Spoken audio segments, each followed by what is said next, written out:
नमस्कार, मैं हूं ज्योति राठौड़। आप देख रहे हैं राजस्थान धड़कन न्यूज़। प्रदेश स्तरीय मिरासी समाज सम्मेलन जयपुर में हुआ आयोजित। मिरासी समुदाय महासम्मेलन 23 जुलाई 2023 को करबला मैदान रामगढ़ मोड़ जयपुर में मुस्लिम मिरासी महासमुदाय सम्मेलन का आयोजन किया गया। इसमें मिरासी समुदाय की मांगों को लेकर एक विशेष शांतिपूर्ण आंदोलन हुआ। आंदोलन के मुख्य अतिथि प्रताप सिंह खाचरियावास, मंत्री राजस्थान सरकार, अति विशिष्ट अतिथि टीकाराम जूली, राज्य मंत्री राजस्थान सरकार, रफीक खान विधायक राजस्थान प्रदेश से गांव-गांव, ढाणी-ढाणी शहर से लोग कई हजारों की संख्या में महासम्मेलन को सफल बनाने में अपनी उपस्थिति दर्ज कराई। मिरासी समाज की राजस्थान सरकार से अपनी मांगों को एवं एनवीसी में आरक्षण देने हेतु अपनी मांगों को लेकर महासम्मेलन का आयोजित किया जा रहा है, जिसमें राजस्थान प्रदेश से सभी जिलों से मिरासी समाज के गणमान्य लोग मौजूद थे। राज्य मंत्री डूगर राम गैदर, मंत्री रफीक खां, गमनतु मोड़ अध्यक्ष उर्मिला योगी, जैसलमेर विधायक रूपाराम धनदेव, समाजसेवी व अध्यक्ष मिरासी समुदाय को मुख्य धारा में लाने हेतु मिरासी समुदाय बोर्ड गठित करना समाज को खाद्य सुरक्षा का लाभ हुआ। ब्यूरो रिपोर्ट बने सिंह राठौड़। कि प्रदेश लेवल पे हमें इकट्ठा होने में आज 75 वर्ष लग गए। आज 75 वर्ष में पहली बार हम सब लोग इकट्ठा हुए। ये इसी बात से हम समझ सकते हैं कि समाज कितना पिछड़ा है, समाज को कितना आगे लेके आने की जरूरत है। आज ये समाज अपनी मांगों के लिए पहले अंदर इकट्ठा हुआ है। जनगणना करानी चाहिए। बहुत से लोग हैं जो नहीं चाहते कि जातिगत जनगणना हो, और सबसे पहले अगर कोई नहीं चाहता तो जो शीर्ष पद पे बैठा हुआ है देश के अंदर, वो नहीं चाहता कि देश के अंदर जातिगत जनगणना हो, क्योंकि उसको पता है कि जातिगत जनगणना हो गई तो लोगों को पता चल जाएगा कि कौन व्यक्ति के अंदर ताकत है और कौन लोग राज का मजा उठा रहे हैं। ये सारा उन लोगों को पता चल जाएगा। साथियों, हमें आवाज उठानी पड़ेगी। मैं आपको विश्वास दिलाता हूं, जिस प्रकार से रफीक भाई ने कहा, जिस प्रकार से प्रताप जी, रूपाराम जी, डूंगरराम जी आप लोगों के बीच में मौजूद हैं, हम सब लोग आपकी लड़ाई लड़ने के लिए तैयार हैं। आपने जो मांगे दी है उन पे बहुत ही जल्दी हम माननीय मुख्यमंत्री जी से मिलकर निवेदन करेंगे कि इन पे कार्य होना चाहिए। मैं इस अवसर पर एक बात और कहना चाहूंगा। माननीय मुख्यमंत्री जी ने पिछले बजट के अंदर 20 करोड़ रुपए का प्रावधान किया था, उसको आने में बहुत देरी लगी, लेकिन आज मेरे विभाग का है। मैं आपको आश्वस्त करना चाहूंगा, उत्तर मैट्रिक छात्रवृत्ति और पूर्व मैट्रिक छात्रवृत्ति 7 दिन के अंदर पोर्टल बन जाएगा और आपकी छात्रवृत्ति शुरू हो जाएगी। मैं आपको आश्वस्त करना चाहूंगा, कल ही अनुदान निगम का पोर्टल चालू हो जाएगा और इस समाज के जो बेरोजगार साथी हैं, जो रोजगार करना चाहते हैं, उनका भी पोर्टल कल से शुरू हो जाएगा। ये मैं आपको विश्वास दिलाना चाहता हूं। आप लोगों के 4 हॉस्टल बनने हैं। पहले 2 मंजूर हुए थे, फिर हमने 2 के 4 कर दिए। एक मैंने प्रताप जी, मैंने कहा भाई अलवर का हूं तो अलवर में एक बनना चाहिए, और एक फिर कल्ला जी का, भाटी जी का आदेश हो गया कि एक बीकानेर में बनना चाहिए। 4 हॉस्टल हमारे 1 सप्ताह के अंदर अंदर आपके शुरू हो जाएंगे।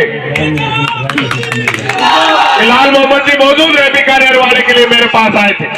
लाल मोहम्मद जी यही मंच पे मौजूद है, और मैं कहना चाहूंगा 7 दिन के अंदर अंदर 4 जगह किराए के भवन में आपके होटल शुरू हो जाएंगे, और 2 जगह जमीन मिल गई है, बीकानेर के अंदर और जोधपुर के अंदर। दोनों जगह होटल का निर्माण कार्य शुरू हो जाएगा। और अलवर का विशेष रूप से वही अलवर की कल यूआईटी की मीटिंग है, कल यूआईटी की मीटिंग में हमारे अलवर की भी जमीन हम अलॉट कर देंगे और वहां पे भी हमारा होटल शुरू हो जाएगा। और जयपुर के अंदर भी जो समाज को जो जमीन पहले अलॉट हो चुकी है, उसके लिए फाइनेंस से परमिशन आ गई है, तो वहां भी आपका काम शुरू हो जाएगा। 4 हॉस्टल का आपका काम शुरू हो जाएगा, ये मैं आपको विश्वास दिलाता हूं। और आप लोगों ने और जो मांगे दी है, इनकी लड़ाई हम लड़ेंगे। मिरासी समुदाय की अलग स्कीमें हैं, उनका फायदा आप उठाइए। ओबीसी की स्कीमें हैं, उनका फायदा उठाइए। ये बीजेपी वाले मेरे से बड़ी तकलीफ होती है इनको। क्योंकि मैं बहुत गंदा बोलता हूँ। मैं गंदा इसलिए बोलता हूँ, मैं कायर को कायर ही कहता हूँ। इसी में ठोकने लगा था, ठोकते ठोकते यहाँ तक आ गया, मंत्री बन गया। आप बताओ, मैंने इनसे कहा कमजोर को तो कोई मार दे। एक आदमी गाय खरीद कर लेकर जाता है जयपुर के हटवाड़े, दूध देने वाली का। पहले से हिंदुस्तान में सदियों से मुस्लिम समाज के लोग गाय और भैंस पालकर दूध बेचने का काम करते आए। इन पापियों ने इतना पाप किया, रास्ते में हमला कर करके दूध बेचना बंद करा दिया। अरे यार, शर्म करो। कोई भी मुसलमान गाय नहीं काटता, गाय को सब सम्मान देते हैं, अपनी मां मानते हैं, उसका दूध पीते हैं। अरे शर्म ही नहीं आती, पीछे पड़ जाते हो झगड़ा कराना। ढंग के आदमी से लड़ते नहीं, एक कमजोर है उसको मार लेंगे। मैंने कहा तुम महाराज जी जान मारो, ताको नाम हो जावे हिंदुस्तान में कि बीजेपी और आज प्रताप सिंह पर अटैक कर रही है। मारे कहां से जानते हैं, बाप है। पहली बात तो भारी पड़ जाएगा, दूसरी बात इलाज करने वाला लोगों का ये बेईमान है। आपको खास परिवारों से भी जोड़ देंगे, बोर्ड भी बना देंगे, काम भी कर देंगे, लेकिन ये सुन लेना, ये सब काम तो बहुत छोटी मोटी बात है। चुनाव का जब मैदान चालू हो तब लांग बांध कर तैयार हो जाना सबके। ये कोई बड़ा इशू नहीं है। ये टीकाराम जी आपको मिला भी देंगे मुख्यमंत्री जी। आप जानते हो सबसे ज्यादा भारत की सरकार की आंख में कंकर यदि कोई बनी है तो राजस्थान की कांग्रेस की सरकार बनी हुई है।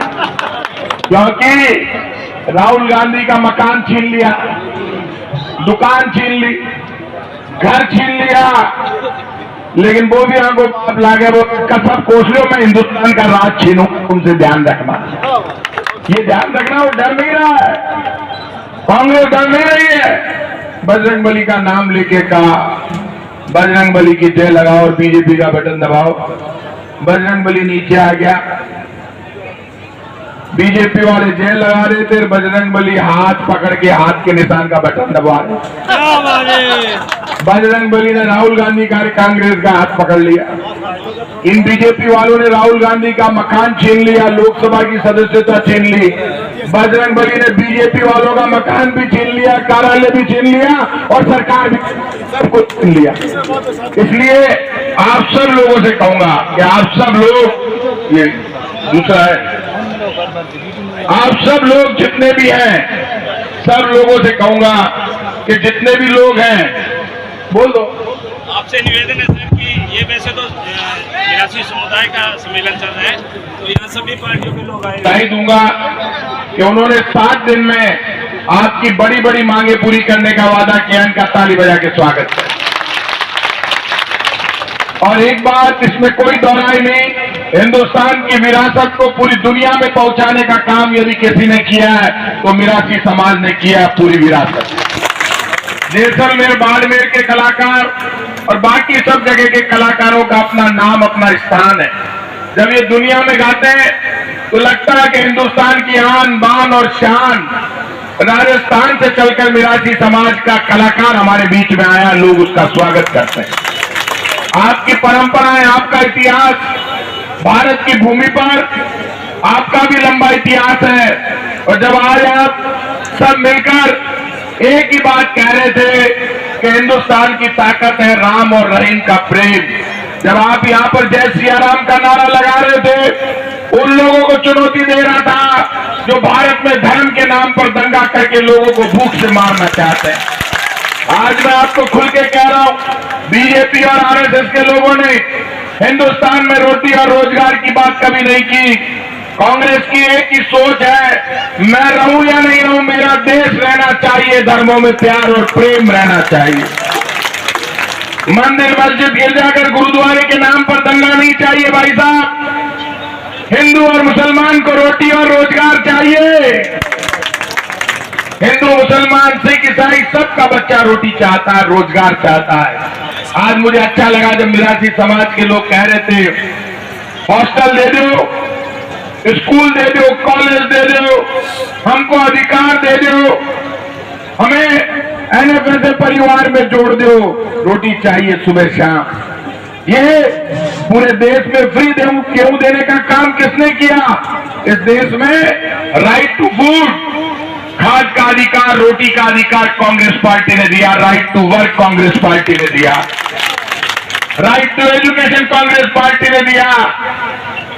ये सारे अधिकार, राइट टू इंफॉर्मेशन कांग्रेस ने दिया। लेकिन धर्म और जाति के नाम पर कांग्रेस ने भेदभाव नहीं किया। जब आजादी की लड़ाई लड़ रहे थे, तिरंगा लेकर चल रहे थे, और जब तिरंगे का निर्माण हुआ तो तिरंगे में सबसे ऊपर केसरिया रंग आया। केसरिया का अर्थ क्या है? स्वाभिमान, शौर्य और बलिदान। उसके बाद सफेद शांति और अहिंसा का प्रतीक है। हरा हरियाली और विकास का प्रतीक है। हरा, सफेद और केसरिया जब तीनों मिलते हैं तब बीच में चक्र आता है, पूरे हिंदुस्तान को आगे लेकर जाता है, दुनिया में सबसे आगे। क्या बात करते हैं? हरे और केसरिया को लड़ाने की बात करते हो जो लोग रंगों पे झगड़ा करते हैं। अजमेर की ख्वाजा के जो मुख्य पुजारी हैं वो केसरिया पहनते हैं। झगड़ा केसरिया और हरे का नहीं है, झगड़ा मन के मैल का है। बीजेपी वालों, हिंदुस्तान में रजवाड़ों का जमाना रहा, राजे महाराजाओं का जमाना रहा।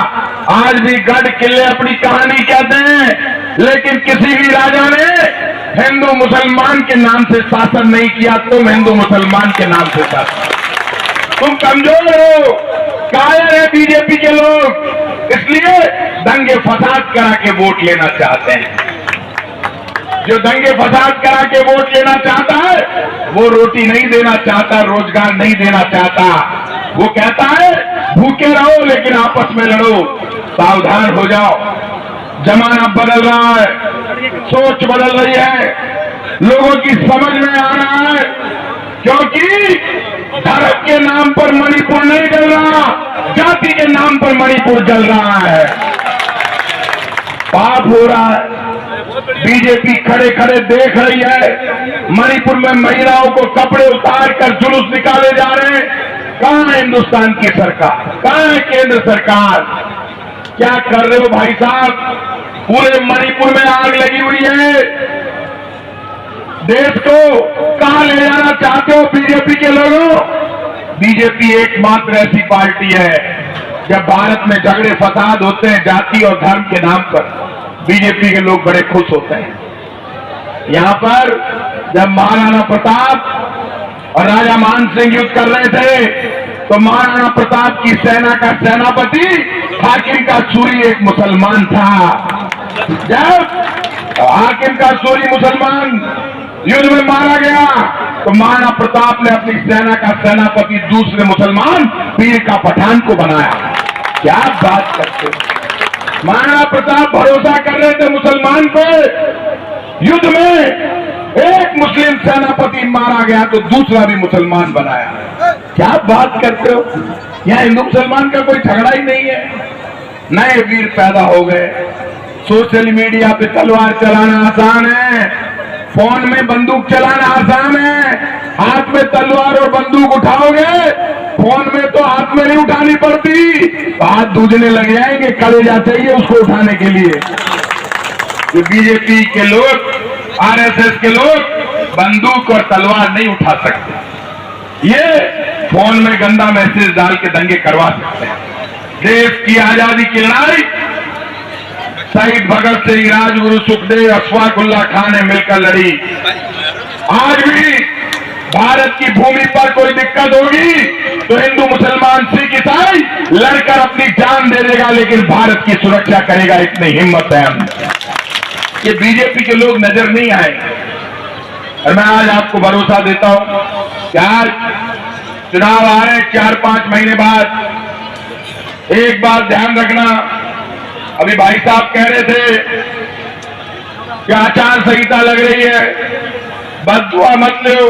ध्यान रखना, हमें बद्दुआ लगी तो आपको भी लग जाएगी, ये संभल के रहना, तैयारी कर लेना। क्योंकि हमारे बद्दुआ लगी तो आप कहां जाओगे? आप और हम तो एक ही है। बीजेपी वाले हमारे भी सगे नहीं है तो तुम्हारे भी सगे नहीं है। गर्दन काट के दे दोगे ना तो भी नहीं मानेंगे, कहेंगे इनका इलाज करो। इसलिए ये तो दिमाग से निकाल दे। काम सारे होंगे, काम चलते रहेंगे, लेकिन एक संकल्प लेकर जाना, ये युद्ध है, ये युद्ध है भारत के सम्मान का, ये युद्ध है हिंदू मुसलमान सिख ईसाई की एकता का, ये हित, और ये युद्ध है गरीब को रोटी और रोजगार का। सावधान रहना, एक भी वोट खराब नहीं होना चाहिए। टीकाराम जी ने कितनी जोरदार बात कही पिछले चुनाव में, इन्हीं के समाज के लोगों ने गड़बड़ कर दी, लेकिन आपने इनका साथ दिया, उसके लिए धन्यवाद। क्या बात करते हो? अभी मैं रूपाराम जी से पूछ रहा था कुछ, मैंने कहा कितना है, मैं कितना अर्थ है, कितना हो, जितनी संख्या बताई जरूरत को नहीं बाकिया की, इतनी भीड़ है, होशियार आदमी है। मैं हाथ जोड़ के रही हूं, आपकी एक बड़ी डिमांड मेरे पास आई हुई है और वो फाइल चल रही है। ये भारत सरकार बार बार NFS परिवार, पतो तो है कोई सीधे लोग, ये खाद्य सुरक्षा गारंटी कानून मनमोहन सिंह जी और सोनिया गांधी जी ने लागू किया था गेहूं देने का फ्री में, अब 2011 की जनगणना से मिल रहा है। ये बार बार पोर्टल नहीं खोलने देती भारत सरकार, लेकिन मैं आपको भरोसा दे रहा हूं, इसी सरकार में कलाकारों को और राजस्थान मिरासी समुदाय, मिरासी, धाड़ी, ढाणी, मांगड़िया, दमामी, राणा, लंगा, इन सब कलाकारों को NFS परिवारों में जोड़ लिया जाएगा, आप चिंता मत करो।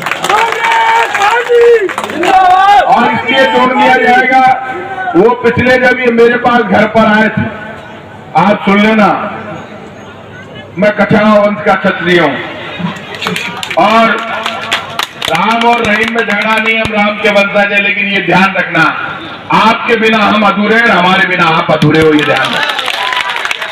ये आप सब जानते हो, आपके बिना हमारा इतिहास नहीं है, आपके बिना हिंदुस्तान का इतिहास नहीं है, गाते आप ही हो।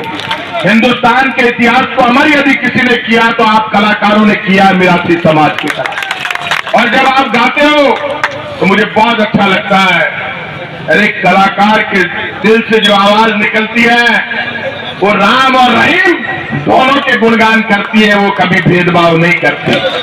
क्या बात है। मैं अरे सुन लो यार, ये बीजेपी कांग्रेस साइड में करो, अब थोड़ी देर सुन लो। अब प्रताप सिंह गाते ज्यादा नहीं बुखार, या तो कांग्रेस की बात होगी, सुन लो। ये बुखार मैं इसलिए कहता हूं कि प्रताप सिंह बीजेपी और कांग्रेस से ऊपर उठ के भी बात करता है, लेकिन अब युद्ध चालू हो गया है। मैं जयपुर के लोग बहुत बीजेपी छोड़ छोड़ के कांग्रेस की तरफ आ रहे हैं। प्रताप सिंह खातिरियावाद जब लड़ता है ना, तो बीजेपी कांग्रेस हिंदू मुसलमान नहीं देखता, अपने आदमी के लिए लड़ता है, ये ध्यान रखना। और सुन लो, मैं ऐसा पागल आदमी हूं, उन नेताओं में से नहीं हूं जो मंत्री जी पहले पुलिस बुलाते हो, मेरे आदमी के ऊपर जुल्म हो तो खुद जाता हूं मैदान में, खुद उतरता हूं। इसलिए ये दुनिया जानती है, जयपुर जानता है, राजस्थान जानता है, प्रताप सिंह खातिरियावाद किसी से डरता नहीं है। मेरे राज से सुन लो यार, मेरे राज कांग्रेस से भी यदि आपके अधिकारों के लिए लड़ना होगा तो मैं, टीकाराम जी और रूपाराम जी लड़ेंगे, आप चिंता मत। क्या बात करते हो यार, कोई विश्वास भी कोई चीज होती है। जब आपके मंच पे आए तो आपके जो मुद्दे हैं, आपसे जो वचन लिया है, वो रघुकुल रीत सदा चली आई, प्राण जाए पर वचन न जाए। आप ये सुनो, ज्यादा सुनो, हम तो ज्यादा पार्टियों की बुखार नहीं रखते थे, भी मत रखा करो। अरे यार, जब मंत्री नहीं रख रहा, अचानक लोग मैं कांग्रेस को, मैं बीजेपी हूं, तू कोई मत मर, सच्चाई को साथ दे, जो तेरा साथ दे तू उसका साथ दे। अभी जब ऐसा मंत्री मिल जाए ना, समाज कल्याण मंत्री, चैलेंज है, इस आदमी ने रिकॉर्ड तोड़ दिया। बहुत बड़ी बात की टीकाराम जूली ने क्या कहा, मैं सुन रहा था, अगले ने कहा 7 दिन, मतलब अगले ने कहा 7 दिन। अरे यार 7 दिन, अगला किसी मुख्यमंत्री से बात नहीं की, उसने घोषणा कर दी, ताली बजा के स्वागत कर दी। क्या बात करते हो, ये जोश क्यों है? क्योंकि आप अगले का साथ देते हो। अगले ने क्या कहा कि आपने साथ दिया लेकिन इनके समाज में गड़बड़ हो गई। क्या सुनना चाहते हो? इसलिए भीड़ हम रोज देखते हैं जयपुर, लेकिन आपका सम्मान सबसे ज्यादा मैं जो करता हूं वो आप जो कलाकार हो, गाने गाते हो, उसके लिए करता हूं। मैं आपको सच कह रहा हूं, आप में दम है, आपकी आवाज में दम है और आप सच्चे गाते हो। मैंने बहुतों को देखा जो दिल से गाते हैं, ये आसान काम है क्या? दिल से किसी की तारीफ करना, तो आपके जो मुद्दे हमारे हाथ में हैं, इन मुद्दों को पूरा करेंगे। खुश होकर जाना, आपको ये सारी मांगे पूरी होती हुई नजर आएगी, आप ये मान कर चलें। और मैं रूपाराम जी और टीकाराम जी, डूंगरराम जी बात करके मुख्यमंत्री जी की टांग के लागे रही। आप बीजेपी आगे तो दर्द हो रही है, वास्तव में टांग के लागे रही है। अब अशोक गहलोत टेढ़ो बैठे हैं तो कह रहे तू टेढ़ो क्यों बैठे है। टीकाराम जूली सीधो बोले तो सीधो क्यों बोल रहे, तो चाहते क्या हो? आपसे परमिशन लेके बोले क्या? ये बीजेपी वालों को मैं खूब जानता हूं, मैं कौन हूं, मेरा इतिहास जानते हो क्या? मैं भैरव सिंह जी का भतीजा हूं, ये ध्यान रखना। ये अरे सुन लो, ये भैरव सिंह शेखावत के बेटे के सगे नहीं हुए बीजेपी वाले, आपके सगे कभी नहीं हो सकते, ये ध्यान रखना। ये बीजेपी किसने खड़ी की? मेरे बाप ने। हम नहीं खड़ी की ना, हम खाचरियावास वालों ने इनका बीज डाला, पेड़ लगाया। सबसे पहले भैरव सिंह जी का बुढ़ापा आया तो प्रताप सिंह खाचरियावास को काटा, बोले इसको मार दो, लेकिन सोनिया गांधी ने हाथ पकड़ के जयपुर से पार्लियामेंट का मुझे चुनाव लड़ाया। क्या बात करते हो आप? और ये शकल देख रहे हो, ये शकल नकली नहीं असली है। अच्छे अच्छे घबराते हैं, ये ध्यान रखना। मैं बीजेपी वालों से नहीं डरता, मेरे से बीजेपी वाले डरते हैं, ये ध्यान रखना। इसलिए आप निश्चित रहो, आपका ये सब काम करेंगे, पार्टी बाजी से ऊपर हट के करेंगे। आप में कोई बीजेपी वाला है उसका भी भला करेंगे, आप चिंता मत करो, आप बिल्कुल तो आप निश्चिंत रहो। लेकिन इस देश को बचाने के लिए अब आज कह रहा हूं, इस देश के हालात खराब है। मणिपुर को देख लो, वहां हिंदू मुसलमान का झगड़ा नहीं हो रहा, इशारा समझो। वोट के लिए जातियों को लड़ा दिया। अभी तक तो हिंदू मुसलमान को लड़ा रहे थे, जातियां लड़ रहे, मर गया लोग, गोलियां चल रही है, गांव के गांव जला दिए। सरकार वहां सतर्क नहीं है, सावधान हो जाओ। अभी भी सावधान नहीं हुए तो मुझे तो वो ज्यादा डर नहीं है, हमारी तो खुद की फौजें तैयार है, हम तो लड़ भिड़ लेंगे इन बीजेपी वालों से, होगा जो देख लेंगे। हम पीठ दिखा के नहीं मरते, हम तो लड़के मरते हैं, लड़के मारते हैं, ये तय बात। बीजेपी